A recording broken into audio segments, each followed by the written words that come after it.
If you are a slave to your senses, you cannot be happy. If you are a master of your desires and appetites, you can be a really happy person. If you overeat against your will, if you wish anything contrary to your conscience, if you wish anything contrary to your conscience, if you act wrongly, forced by your senses, against the wish of your inner self, then you cannot be happy. People who are slaves to the senses find that their evil habits compel them to do things that will hurt them. Stubborn bad habits bludgeon your willpower every time it tries to take the lead and guide your thoughts to the kingdom of right action. The remedy lies in rescuing your willpower from the imprisoning power of the senses. To yield to bad habits is to make them stronger and your willpower weaker. Fight your bad habits of anger, fault-finding, jealousy, fear, inertia, overeating, or whatever your particular weakness is, by not yielding to temptation against your will. When you determine to do something that you know is absolutely right, go through with it at any cost. This will give your wisdom-guided will more power over your bad habits.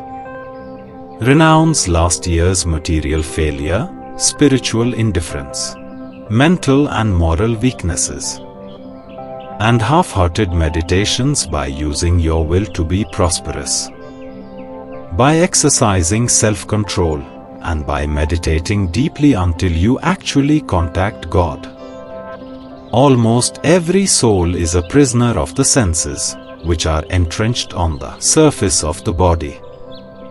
The soul's attention is lured away from its inner kingdom in the medulla, the spiritual eye, and the chakras, to the outer regions of the body, where greed, temptation, and attachment have their strongholds.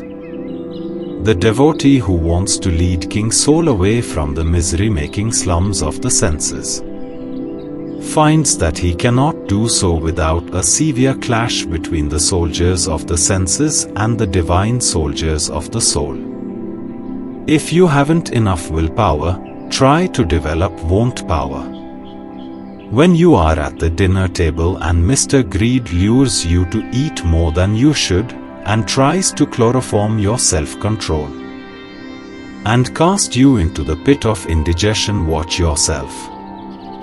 After partaking of the right quality and quantity of food, just say to yourself, "I won't eat any more," and get up from the table and run. When somebody calls, "John, come back and eat some more. Don't forget the delicious apple pie," just call back, "I won't." Thoughts of dishonesty, temptation, or revengefulness are soldiers of the misery-making senses. They want to conquer the kingdom of your happiness and keep you prisoner in the dungeon of unhappiness and misery. As soon as the soldiers of wrong thoughts rally together to attack your inner peace, wake up the soul soldiers of light, honesty, and self-control, and wage a furious battle. Remember, it rests with you whether you want greed, sense slavery, anger, hatred, revengefulness, or worries to rule your life, or whether you will let the divine soldiers of self-control, calmness, love, forgiveness, peace, and harmony rule your mental kingdom. Drive away the rebel sense habits that have brought misery to the empire of your peace. Be king of yourself, and let the soldiers of goodness and good habits rule the kingdom of your mind.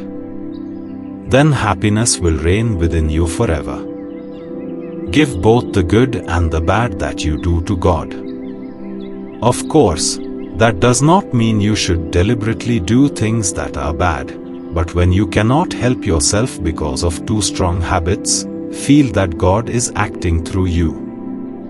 Make Him responsible. He likes that. For He wants you to realize that it is He who is dreaming your existence. As long as you are making the effort, God will never let you down. Thanks for watching. Please like the video and subscribe Soul Bliss.